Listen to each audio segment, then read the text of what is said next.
ছেলে যদি বলে মা আমি গরুর মাংস খাবো, আমি কিনে দিতে পারি না। আর কতদিন বাঁচবো, ভিক্ষাও তো করতে পারবো না। আমরা দেখেন আপনাদের বাড়ি যে কাজের লোক তাদের বেতন 20,000 টাকা 15,000 টাকা, আমাদের বেতন 7,500 টাকা।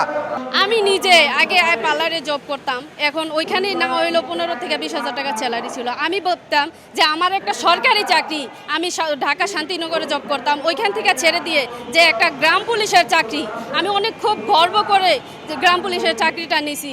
যাইয়া দেখি বেতন মাত্র 6,500 থেকেও বিগত পরে 1,000 টাকা বাড়ছে।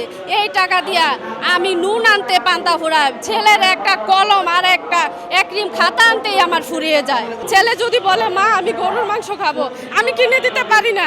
ছেলে যদি কয় আমাকে একটা ইলিশ মাছ কিনে দাও, আমি কিনে দিতে পারি না। মেয়ে যদি কয় ভালো একটা ড্রেস দাও, আমি কিনে দিতে পারি না। আমাদের একটাই দাবি প্রধানমন্ত্রীর কাছে, আমাদের বেতনটা জাতীয়করণ করা হোক।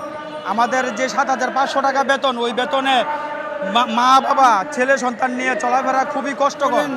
আমাদের ওই হাইকোর্টের যে রেট হয়েছিল, ওই রেট অনুযায়ী আমাদেরকে পে স্কেল, নিম্ন পে স্কেল দেওয়ার জন্য আমি আপনার তারেক সাহেব আপনাকে বিশেষভাবে আমি অনুরোধ করলাম, আপনি আমাদের গ্রাম পুলিশের এই উপকারটা করবেন। আমরা দেখেন আপনাদের বাড়ি যে কাজের লোক তাদের বেতন 20,000 টাকা 15,000 টাকা, আমাদের বেতন 7,500 টাকা। মাননীয় প্রধানমন্ত্রী, আমরা এই বেতনে আমরা কিন্তু চলার মতো না, আমাদের ছেলে মেয়ে লেখাপড়া করতে পারি না, আমরা চলার মতো না, আমাদেরকে পোশাক কিনতে পারি না।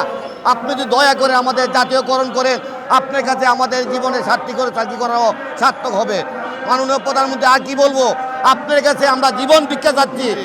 আমার চাকরি 1 বছর আছে, আমার ছেলে মেয়েদেরকে, আমার বউদেরকে আমি 10টা টাকা দেওয়ার মতো আমার কিছু থাকবে না। আমার রাস্তায় মারা গেলে আমাদের কাপড় আমার ছেলে মেয়েরা দেওয়ার মতন কবি থাকবে না।